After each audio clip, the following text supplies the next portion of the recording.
Institutionalism is when the actual mission of the institution becomes less important than just protecting the institution itself. You go off mission and your mission becomes just protect our thing. And I think that had been happening gradually for a long time, got accelerated in COVID. Like, it's very hard to rebuild trust once you lost it. If you aim for community, sometimes you get community, but rarely do you get mission. Yeah. But if you aim for mission, oftentimes community is just a natural byproduct, and you're probably going to get mission too. Yes. But this beautiful thing that Dr. Martin Luther King said, in the kingdom of God, anyone can be great because anyone can serve. Bold visionaries, faithful disruptors. Some call them crazy, but they are called to create. Under his power, for his glory. The Faith-Driven Entrepreneur Podcast. Welcome back to the Faith-Driven Entrepreneur Podcast. If you haven't checked out the first part of this two-part series with our friend Dave Blanchard, I'd encourage you to start there. Today, we get to spend time with Andy Crouch talking about this moment that we're in. There's a lot happening in our world. And in this moment, as faith-driven entrepreneurs, what does it look like? And how do we not step back in a moment of fear? But how do we lean into this moment, putting on the full armor of God and saying, how do we be faithful in the place where God has us today? Let's get started with today's conversation. So often when we think about writing, I mean, there's like been these pictures of like people in the cabin, in the woods, this like exclusive, far off location. Overlooking a vineyard. Maybe something like this. That's where their best writing happens. What is it for you? Where's the best writing thought take place for you? I could tell you where 95% of the best things I've written have come out of it is a extremely boring basement with a desk in my house, beige walls, a little window, and it's usually 4:30 in the afternoon, and I've set aside the whole day to write, Justin. And I get to 4:30 and I've written almost nothing. I'm like, oh my gosh, if I don't get to work, I have wasted a day. And that is basically when all the real productivity happens. What do you feel like it is? Is it the catalyst of a deadline? Is it like, is there a scratch pad beside the bed table? Did you write it down on a bunch of thoughts and come back to later? For me, every piece of creative work I do of any significance happens with a timer ticking. I use this thing called the Pomodoro method. I don't know if you know about it. There was a guy, a creative of some kind, who had a timer shaped like a tomato, and he was Italian, and an Italian, that's Pomodoro. So he would set it to 25 minutes and basically say to himself, you can do anything for 25 minutes, no matter how hard, no matter how unrewarding, no matter how unproductive seemingly. So everything I do is done with the tick, tick, tick of a timer and the knowledge that I've got this short amount of time and I should try to get an idea out into the world with it. That's all I write. And everything else, every other major creative preparation happens the same way. Who's your biggest sounding board when you go about writing? Who takes the first look, that vulnerable first look at those thoughts?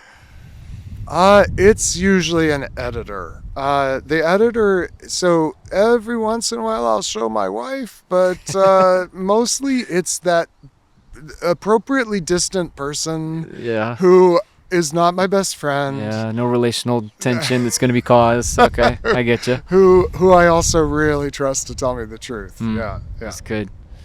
Well, one of the things that we're touching base on, this is a fun series for us, is to connect some of the conversations that as we've looked back, using the timer of the year of a movement and saying, okay, like what are some of the things that are happening?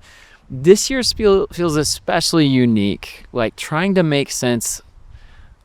Would we say chaos? What would be the words that we would use to describe uncertainty on top of uncertainty on top of uncertainty? You know, when Dave Blanchard and I were talking about that very question, how would we describe this? The word that he suggested is pandemonium, which I actually love. So I might say pandemonium. What is it about that resonates with you? So pandemonium means, most literally it was used, I think, by Milton first to describe an environment where all the demons are running around doing their thing. So I'm not saying that's the only way to interpret our world, but sometimes there is spiritual activity we need to be aware of. But then it became to refer more generally to just all kinds of forces and wills running every which way, which I think chaos is a little too broad. Like chaos can be like nothing is really organized or happening. But Pandemonium is a whole bunch of efforts to do something, all kind of crisscrossing, intersecting, running over each other, trying to make sense of each other. And I think that feels more like whether it's the different LLMs in the world of AI that are all trying to be the best at what they're doing and all producing kind of interestingly Pandemonium-like results, or whether it's the change in American government, which we obviously, I think, ought to talk about because it's a pretty big deal.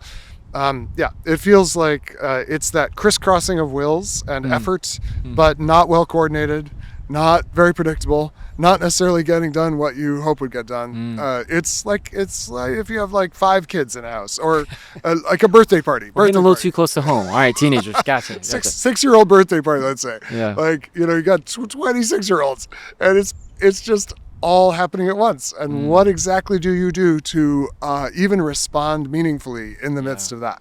Yeah, it certainly is a season for, if we're speaking specifically, maybe for entrepreneurs here in the States, but really the global effects of it. There is such change on top of change, variable on top of variable that is happening so fast. Yep. And we acknowledge that.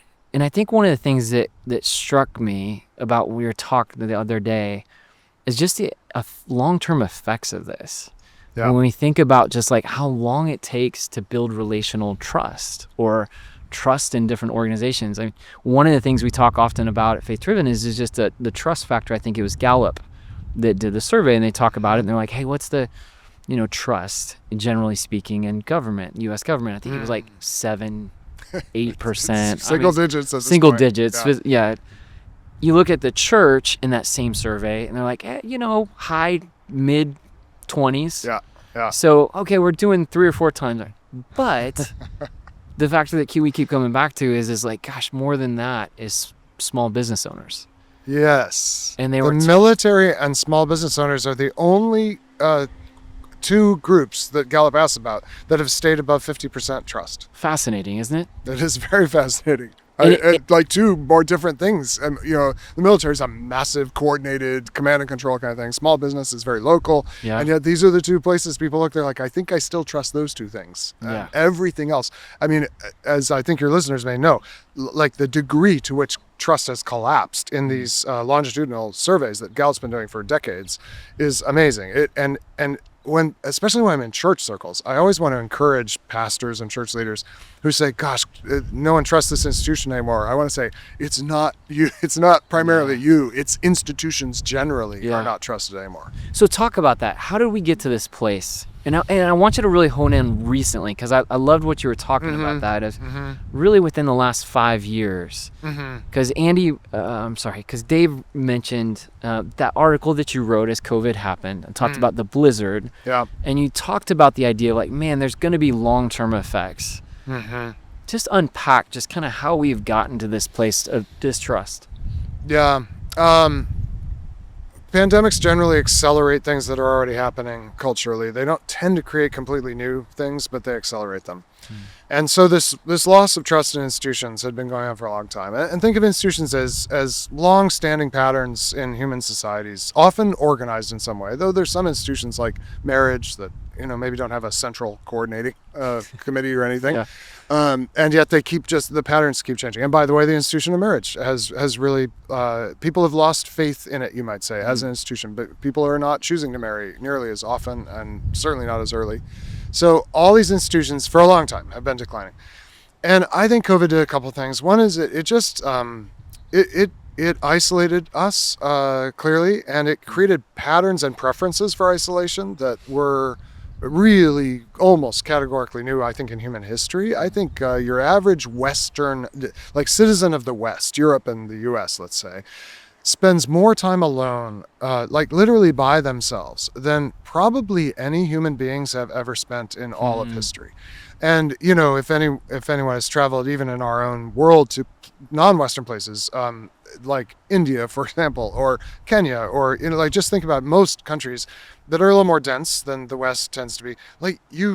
No one gets to be alone that much. Yeah. But in the West, we already had all the affordances of being alone. Like more than half of the apartments in Manhattan are studios, right? But in COVID, we all learned how to like being alone, because we all have little glowing rectangles that make it more tolerable. But when you remove kind of both casual and deeper interactions with other people face to face, you start to erode the sense that people can be trusted. And I think that then kind of you move up a level to the institutions, that is the patterns that kind of shape the way we relate. And for one thing, frankly, a bunch of institutions didn't do so well in COVID. Yeah. I think a very vivid example in the United States was a lot of public schools, mostly, as near as I can tell, if I can be a little direct in my own take, to protect the health of teachers, to protect adults, they deprived kids of a face-to-face education. And because the kids were not a threat from COVID, though the teachers were more so. And so out of protectiveness, many big city public school systems for 2 years were closed, and education was offered online. And parents saw, first of all, that education online isn't real education, because so the education's not happening in the schoolroom anymore. It's happening in your kid's bedroom, and you're checking in on them, and you're watching what's happening. You're like, this is not real. This is not working. No, yeah. And then you see kind of what has been passing for education, that you kind of trusted the teachers and you trusted the schools. But in urban districts in particular, it just collapsed trust in the schools, which is why today in 2025, 5 years later, we have massive absenteeism in American public schools, like double-digit percentage points more than before COVID. What does that signal? It signals parents and kids lost trust in the institution. But there were a bunch of other institutions that, under the pressure, doing the best they could, and if you and I had been in leadership in those kind of institutions, we would have had to make a bunch of hard decisions. And I don't want to put too much blame on any individual. But one thing that happens in the old age of institutions is they become self-protective. Institutionalism is when the actual mission of the institution becomes less important than just protecting the institution itself. So you go off mission, and your mission becomes just protect our thing. Yeah. And I think that had been happening gradually for a long time. Yeah. It got accelerated in COVID. And 5 years on, I think we're seeing, like, it's very hard to rebuild trust once you lost it. Yeah. I don't love it, but I acknowledge what you're saying is like, this has been happening for a long time. Yeah. And like, once it's pulled back, it's kind of startling to say, like, wow, the suspicions, the thoughts, like, that's a long time. I think that you talk about these organizations and institutions that where there was that suspicion of lack of trust. They're like, man, do you really know what you're doing? Are you saying this out of a place of power? Yeah. Are you saying this out of a place of authority? Or are you playing this out of a place of, like, do you really know? Yeah. Yeah. And here at the Praxis Summit, I talked about this really interesting work by an anthropologist named Joseph Henrich, who talks about two ways that people gain respect in human societies. So he talks about it in terms of what he calls hierarchies, which is really who gets the most respect. And you can't get away from the fact that some people get more respect than others in any situation. And all primates, that is gorillas, apes, and us. Yeah, we're going wide here. Okay, all right. All primates have what you call dominance hierarchies, which is basically the strongest individual gets the most respect, like physically strongest. And because of usually it's a male, right? The strongest male in the pack gets respect, and that is across all the primates. And human beings at times and in certain places have dominance hierarchies where kind of sheer force, sometimes of physical strength, sometimes of kind of force of personality, just force of will, wins. But what Henrich pointed out is that human beings are the only primates who have this other thing that he calls prestige hierarchies. And prestige hierarchies are based on someone or some small group of people having unusual levels of knowledge or skill that serve the community well. Maybe you're just better at fishing than anybody else. I mean, that's sort of a kind of a strength thing, but maybe you're better at trapping. Like you learn how to trap. I don't think we're striking close to home for either of us. I'm not putting on the bingo card that we're fishermen, hunters, and trappers between the two of us. Maybe you're better at writing articles in your basement at 4:30 p.m. that people like to read. Okay, so maybe that's going to, I don't know. So the point is, we do over time, it gets closer and closer to kind of pure knowledge actually counts for something because, Henrich would say, because it actually helps the community. And so we value it.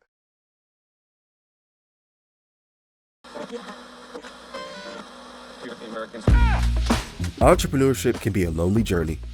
The weight of leadership, heavy. You've been called to create impact through your business. But here's the truth. Isolation kills vision. Comfort destroys calling. That's why Faith Driven Entrepreneur created our foundation groups. Join 10 fellow entrepreneurs who truly understand your path just for 1 hour a week for 8 weeks. Online or in person. Together you'll explore God's purpose for your business through practical, purposeful discussions with others who really get it. Don't journey alone. Your calling is too important. Visit faithdrivenentrepreneur.org and join a group today. That's faithdrivenentrepreneur.org.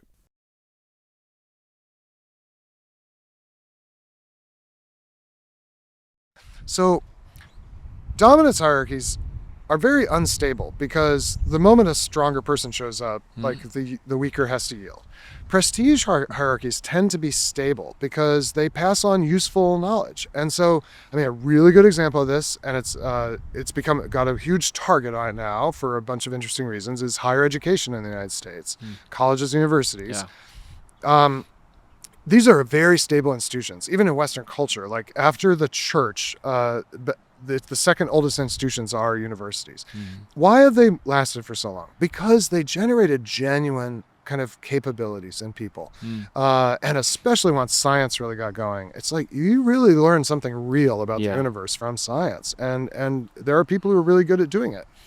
But what's happened, dominance hierarchies can be easily overturned. Prestige hierarchies, if they're real, are very durable and they create stability in human life. But what happens if you start to believe they don't actually know what they're doing? They don't know what they're saying. That they're pretending to have knowledge and skill, or they've stopped rewarding knowledge and skill and they're rewarding something else. Which I think you're talking about everything that what we were building up to, right? Like when you talk about prestige hierarchy, I don't want to say like, back in the good old days, but like not too long ago, I think that we would look at many of those institutions and say, gosh, that's the smartest person for the right seat for this place. Exactly. But then it shifted. It shifted. And for a mixture, I would say, I mean, as someone I've spent my whole life around higher ed. My wife is a university professor. She is one of those scientists who really can do stuff most of us can't do, like math. I would say for a mixture of bad reasons and good reasons, these institutions have really lost a lot of legitimacy, we'd say. Like a lot of their claim to be really pursuing something that's good for the whole community has been compromised. Yeah. And that could be a very long conversation about all the elements. Surely we would get no comments, no debate, no discussion if we went down that trail. But let me just say, I've spent my whole life around it. I'm a product of that world. Yeah. It served me really well. It served my family well in a lot of ways. And I think some of those criticisms are very justified. Yeah. And it's because of institutionalism. It's because the institution starts to pursue its own kind of priorities that don't have to do with the good it used to create. And that creates there's this famous, it's a really kind of a cliche, but this line from Ernest Hemingway where a character is asked, how did you go bankrupt? And he answers, two ways, gradually and then suddenly. Yeah. And I think that these institutions have been losing kind of cultural capital for a while, especially among those who don't directly benefit from them. Yeah. So if you didn't get into Harvard, or no one in your family ever would even think of Harvard, you used to respect Harvard. Well, but the smart kids go there. But then you start to hear about some of the things that are happening in these institutions, and you're like, I don't think they're even that smart. Yeah. And suddenly, gradually, the suspicions arise. And then but suddenly there's this breakdown, especially if you got someone who's kind of representing you who goes after it and who uses dominance to overturn it.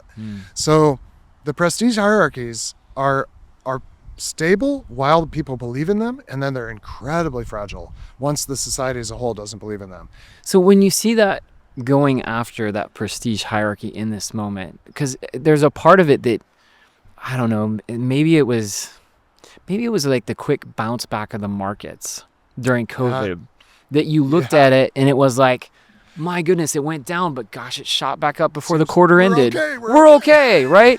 Yeah. So there's an element here that when you see that in the same way, and you're like, well, gosh, Andy, but it's gonna be okay. Yeah. Once it's just gonna be quick. We're gonna fix it. But you're saying that that's not the case. So that would be let me see if I can draw the analogy, because it's a really good one. So, you mentioned that at the start of COVID, we at Praxis circulated a long paper called Leading Beyond the Blizzard, saying this is going to be more than just a snow day. And our big concern was this going to be an economic recession, and we all have to think about how to operate our ventures within an economic recession. And that didn't happen. And the reason it didn't is the institutions of central banking primarily, and so fiscal and monetary policy, as well as tax policy, were all mobilized. The institutions of the United States were and other countries were mobilized for some very novel policy responses that, for at least for the time being, actually did stave off, basically injected huge amounts of liquidity. We had these programs to support employment so that people didn't have to fire their whole team, even though they had no revenue. Like really amazing creative work by the institutions. Now the problem is what's happening now. So the economy did come back, at least in the quarter by quarter way we measure these things. What's happening now is the other money turned out okay, but trust kept eroding, including in those institutions that saved us in 2020. So even the methods that saved them further. So a big instrument of financial policy, monetary policy in the United States is the Federal Reserve. But the question always exists. The Federal Reserve does really one single thing. It sets the primary interbank lending rate. And by doing that has a lot of effect on other things. And the question is always, like, do they know what they're doing?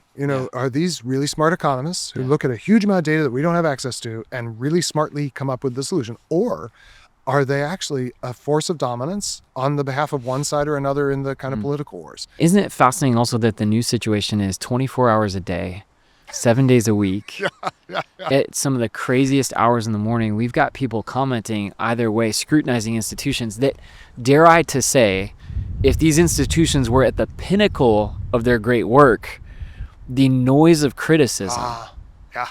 I mean, like just the sheer relentless nature takes part of your side out of it. Just like the sheer relentless, can institutions withhold or stand up to the level of scrutiny that's coming in nonstop all the time? And that is coming from all sides to all participants. It's not just one party, one set of actors, because I mean, this is the shadow side of social media. Is it empowers people. First of all, it empowers, as I think everybody will know. Negative emotion is much more powerful, and outrage is the most powerful thing on social media. It's the thing that keeps you engaged, and social media is incentivized to keep you engaged.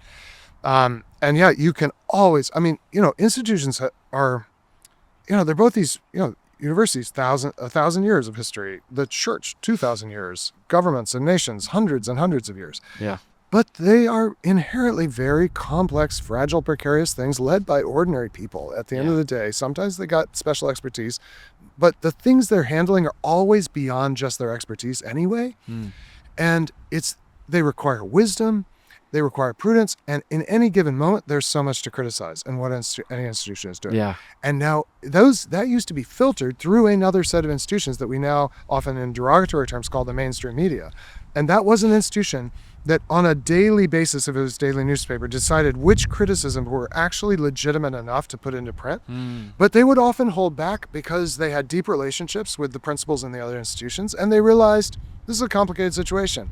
And outside of a few cases, mostly involving the waging of war, where still our media will embargo like criticism of how a particular campaign is going or whatever, if you're actually actively in an active battle situation. Everything else is like fair game 24/7, even in the mainstream media, to be picked apart, criticized. It's very hard to stay legitimate as a prestige hierarchy. It's very, very difficult to stay legitimate in this era of skepticism, in the 24-hour cycle of criticism. But the only thing harder than that is to come back from something that's broken. And here's the part of the conversation for me that, like, as faith-driven investors or entrepreneurs, we've got to know, like, what's the market look like? I mean, you can have the greatest market or greatest product, greatest idea, but if you're in the wrong market, wrong timing, too early, too late, you miss it. And I think the thing that that you pushed into the other day is this is a long season that we're about to embark in, where trust in institutions is low. Like, give context of like how long you think we're talking about. By the way, I must say I do have a hopeful way we can. We'll get to the hope. We'll get to the hope. Just if people are wondering, how bleak is this guy? I tend to think most major cultural change happens in 3-generation waves. So the best of culture. So I actually think it's very easy to do damage very quickly. So you can destroy things fast. You can burn Rome in a day, but you cannot build it in a day. How long does it take to build Rome? And I don't just mean the buildings, but kind of a city, the institutions. And I think 3 generations is just this recurring, like, almost written into the fabric of how human beings are. And let me try to explain it with the book of Genesis. So, by the way, the book of Genesis ends with a complete collapse in trust in human institutions in Genesis 11. Or did I say ends? It like the first part of the book of Genesis comes to a climax in Genesis 11 with the Tower of Babel, where all the institutions have come together to do this building project. The only problem is it's totally idolatrous and it's total disobedience to God. So God scatters. Now we can't even understand each other. Everyone flees. And you would think, well, this is a disaster for God's plan for image bearing and the flourishing of the world. Genesis 12 is where the rebuilding starts. And that's the calling of Abraham. But by the time Abraham has reached kind of midlife, nothing has changed except that he's encountered God. And God has said, I am going to make you a great nation. And something's going to happen through your family that will bless all these scattered nations after Babel. So the only thing that's really happened, like, even at how old is Abraham? He's like in his 80s, 90s, even before he has his son. All he has is a promise. Then the son is born. Isaac, we have a whole story with Isaac, but frankly, if you like close the curtain at the end of Isaac's life, you'd be like, nothing's really been rebuilt here. But Isaac has a son named Jacob, and the story of Jacob and his family, including the story of Joseph and his brothers, that's the book of Genesis. It's the story of really 3 + 1 generations. And when the people of Israel, to this day, talk about themselves, as the Jewish people, the descendants, not the nation, the modern nation state, the people of God, they say, we are the children of Abraham, Isaac, and Jacob. They name 3 generations. So I think for generative processes, that is not destructive ones, but generative ones, in human affairs, there's something about 3 generations that, if I might say, is the magic number or the necessary number. And here's why, if I can tell you why I think it is the 3rd generation they come into the world with the redemptive possibilities already fully in place, the generative possibilities. It doesn't even have to be redemptive. It can be something as simple as the telephone. So my grandparents grew up in homes without a telephone. They bought a telephone in their adult lives, and first they put it in the barn. They were farmers like many people of their generation. And then they moved into the house when my dad was probably 10 years old. So they're the very first generation of the telephone. My dad is raised by people who were not raised with a telephone, okay? But I'm the 3rd generation. There was always a phone in our house. And of course, the 3rd generation writes TechWise family. Yes. Well, imagine the 3rd generation of smartphones. There have always been glowing rectangles. Indeed. So you could play this out with any technology, any innovation. The important thing is for the 3rd generation, it's completely taken for granted. So whatever you rebuilt is no longer like a struggle or a conquest or an achievement or something that you bear the wounds or the scars of having fought those battles. It's just, this is the way the world is. So I think if this is true for like innovation and technology, I think it's absolutely true for repair of cultures. Here at the Praxis Summit, we have the 2nd generation of a terrible event in history, the Rwandan genocide. So Jean-Michel, who's one of our fellows this year, runs this thing called I Debate Rwanda. And he was maybe 6 or 8 years old when the genocide happened. So really just a child. And so the first generation is the generation of total trauma. Jean-Michel is the generation that was raised by people who lived through trauma and may have witnessed it as a small child, whether or not he has memories. And what he's doing is working with the 3rd generation of Rwandans now, because he's in his, say, late 30s, 40s, to build the roots, to prevent the discourse, to build a kind of context where conflict doesn't have to lead to violence. He has this amazing line in his pitch that conflict is a reality in human lives, but violence is a choice. So so this is why he founded a debate society. Like, how can we actually disagree about something, but not resort to violence? Just learn how to disagree fruitfully.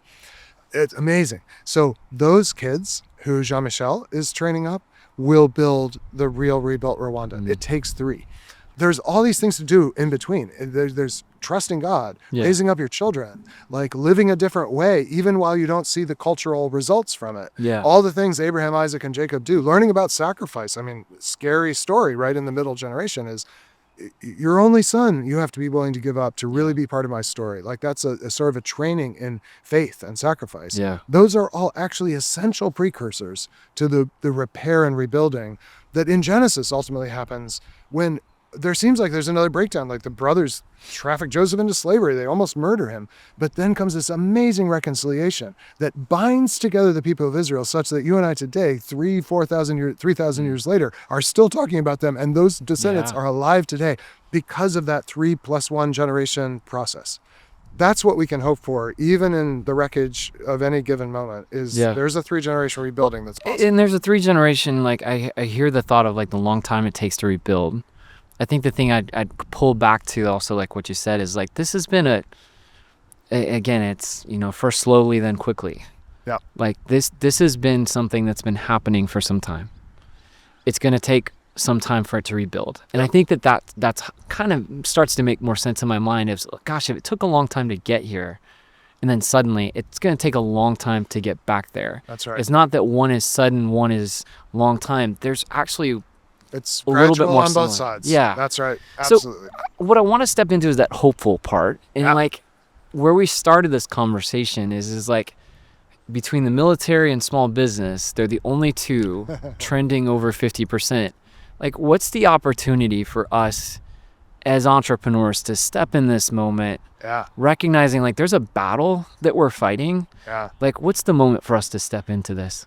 So, I have not had this thought until this moment. I have a theory now that I'm going to share in a second about why it's this. See, not all good thoughts happen in a basement. Some happen right here. Okay. I'm not writing though. I get a lot of good thoughts talking. So, all right. So Jesus says something so profound and countercultural to his disciples who clearly do not get it at first, but over time the church has come to appreciate it. He says, listen, the great ones of the Gentiles lord it over them, and their strong ones have dominion over them, but it will not be that way among you. Among you, the greatest will be the one who serves. Now, what is Jesus doing there? He is completely overturning the dominance hierarchy. Right? He's saying no longer, the greatest among you is not going to be the strongest alpha male. But interestingly, it's also not a prestige hierarchy. He doesn't say, the Gentiles have strong men, but we've got smart men. Like the smartest among you will be.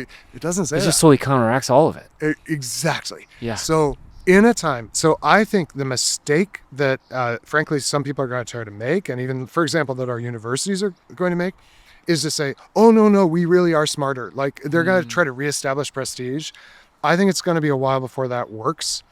And dominance is just going to be, somebody will be dominant, but Christians know we shouldn't play that game. I think the mistake we could make is think, well, we got to be smarter. We got to be more persuasive even, because that's sort of rhetorically, prestigious. No. This is this beautiful thing that Dr. Martin Luther King said, in the kingdom of God, anyone can be great because anyone can serve. You don't have to be bright, quote unquote. You don't have to be strong, though you can be, and you can be bright. But the question is, do you serve? That to me is the opportunity. Now, if I can say, just to cash this out for a moment for entrepreneurs, one implication is you better build a lean business model, because we're not going to be able to necessarily count on the kind of liquidity, prosperity, abundance that maybe we've had of certain kinds that we can count on. We've got a bunch of people in practice who, frankly, the federal government was very generous for generations toward new initiatives and new research and social good. And suddenly all that's being withdrawn. So you got to have a business model that allows you to be small, nimble, kind of low to the ground. Yeah. And we're in a season where some levels of technology and other things might allow people to keep some nimble side of things. It's actually like one of the best times in history. I was just talking with someone about how low cost the stack to build things has become. So it's actually a great time to be innovating, because it isn't that expensive, but you got to not let your costs run away. And then ask, how can we become known as those who serve?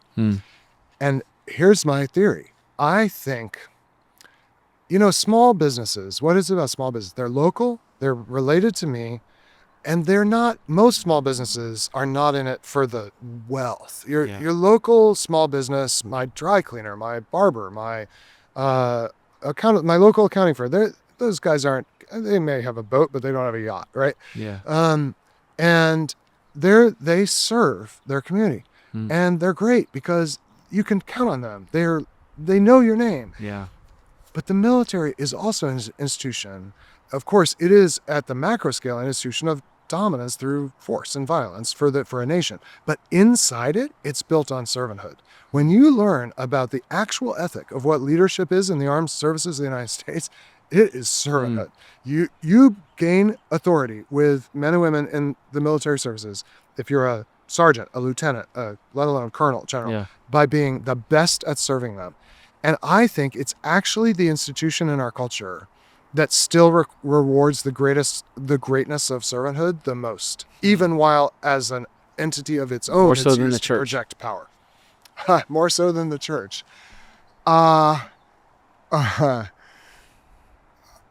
Yes. More consistently. I think I have never served in the military, but when I talk to people who have, they speak with such, I would say, justified reverence about the level of sacrifice that members of a unit are willing to make for each other, that commanders of a unit are willing to make. Yeah. I mean, when they get up to talk about the whole system, I think when you've been inside it, people are a little cynical about the whole system. Big systems. But there's principles, I think, is what we're getting at here to learn by. Is like the risk. At the unit level, the platoon level, the like the level that matters of relationships, I hear people testify more profoundly to having been served by their leaders in the military than any other institution, including the church. And frankly, I think it's because I don't know if that was always true. And it's not, and in some churches, it's amazing how beautifully it's lived out. But church has been infected by media, frankly. And every pastor now has to spend at least part of their time like triangulating themselves in a world of stand-up comics and like, I used to say Jon Stewart. Well, Jon Stewart's back. Like people who have like a whole team of people writing to make them funny on media, and your pastor has to compete with that person on Sunday morning when they're giving a talk, right? They, with at least part of their mind, they're like at least trying to play the mediated game. Yeah. And the interesting thing about the military, like you never saw like a sergeant on social media. Like no one's like, filming, hey, we're going to battle on that. Yeah. Like, no, they are no TikTok channels on the front lines. Yeah. I mean, maybe these days there probably is some but actually the people in leadership are definitely not doing it. All they're doing is serving and caring for the mission and the people under their responsibility. And frankly, most pastors, part of the time, they're mediating. More and more pastors are realizing the church can be a launching pad, equipping entrepreneurs to build redemptively and make a real difference. We've made it simple to serve the entrepreneurs in your church and your city. No cost, no catch. Get access to a ready-to-go video series, templates, and tools to host an 8-week foundation group right in your church. Just register with us, and we'll even direct local entrepreneurs to your community. We're building a network of 250 partnering churches across the country, each one featured as a go-to hub for faith-driven entrepreneurs in the area. Want to join the movement? All it takes is a 10-minute call with our team. Visit the link below to get started.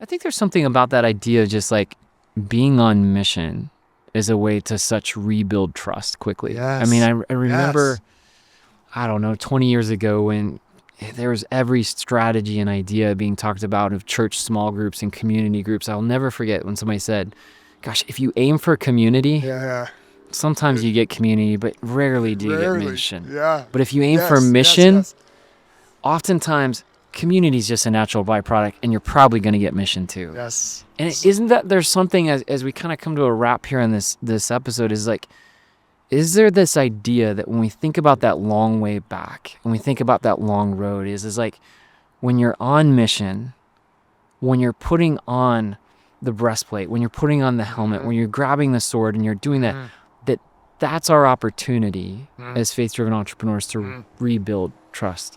Wow, that's interesting. So we're here, we're talking on Tuesday in the middle of a 3-day summit. Tomorrow morning, Wednesday, I'm going to talk from Ephesians 6, where Paul actually talks about a military operation, or speaks to the Ephesians as if they are soldiers. But it's really, so it is actually really interesting. Like, yes, we have a mission. It's not against flesh and blood. I think that's really important to say at this moment when Yes. everyone on social media wants you to blame Yes. some set of flesh and blood for this and to identify your enemies. And it's not. It's Yeah. not. Instead, we are on a spiritual, we're engaged in a spiritual battle that ultimately is about the heart, the soul, the imagination, the mind. That comes down to the question: is the world really by and for and through love? Is it by and for and through love? Paul's prayers for the Ephesians are really interesting. I was working on this as I think about my talk tomorrow. He's first he prays for them to know like the real story they're in and the power of God that's brought them into that story. And then he has this amazing prayer to know the height, the depth, the width, and the breadth. He has this, it's 4 dimensions. It's like, Paul, that's too many dimensions of love and how loved they are. And then at the end, he's like, okay, finally, I want you to go into battle on behalf of love, basically. And how do you do that? Not with physical armor, with the spiritual reorientation of yourself, of the gospel of peace, that we've been actually reconciled to each other and to God, with salvation, like you are already rescued from anything you could ever do. Faith, I'm going to put my trust, no matter how much fear I feel, I'm going to put my trust. Like it goes through this list. They're all qualities that really of the imagination in a way to vanquish the powers who can only work through imagination, the spiritual powers. They can't actually, they weren't given like physical control or presence in this world in the way we were. So all they can do is distort our imagination. And Paul says, I'm going to give you this other set of armor that will be of no use in physical battle. Yeah. I was like, boy, I hope we're not wrestling against flesh and blood, because the sword of the Spirit is not going to be very helpful. Yeah. But if I'm waging a spiritual battle where I'm constantly being tempted to become depressed, fearful, angry, outraged, to treat my neighbor as an enemy rather than as my neighbor, I've got this armor that like reorients me. And that's what we've got. And we will, if it's as bad as it may be, you and I we may see a lot worse. First of all, things get worse before they get better, but the tide will have turned if there's a group of people who put on the armor of love. I think what you're talking about is you're just striking to the idea of it's noisy, it's good, it's bad, it's rough, it's whatever, it's uncertain. Love is certain. Love is consistent. Yes. Love is that differentiator. I think there's often times that we've been so conditioned to want to avoid the pain, to avoid the tough spot, to avoid the season.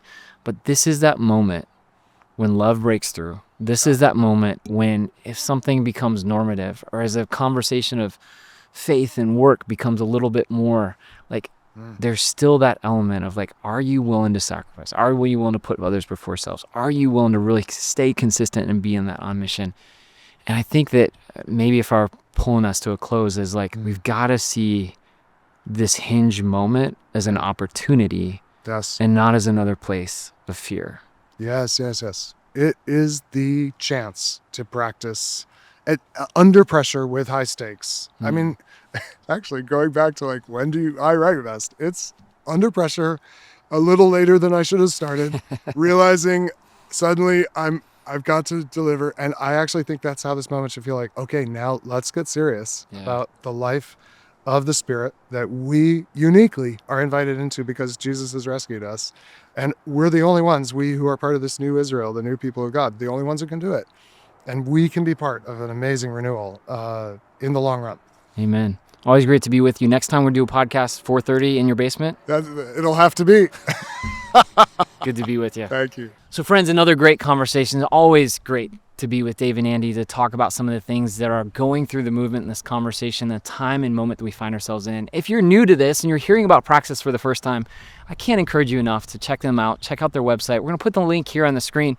But the other thing we're going to point to is their annual letter that Dave and Andy and the team all put together to say, what does it look like to put together some of these thoughts to describe this moment that we're in? It's a helpful tool for faith-driven entrepreneurs across the movement to understand both personally, but also as a tool of conversation to get other friends talking about what are some of the things that draw us together in this moment and how do we be faithful to God in the crazy, the good, the bad, the anything and everything that swirls all around us. Always great to be with you. We look forward to seeing you on the next episode. Come for content, stay for community. Join a faith-driven entrepreneur group online or in person. No cost, no catch. Visit faithdrivenentrepreneur.org. That's faithdrivenentrepreneur.org.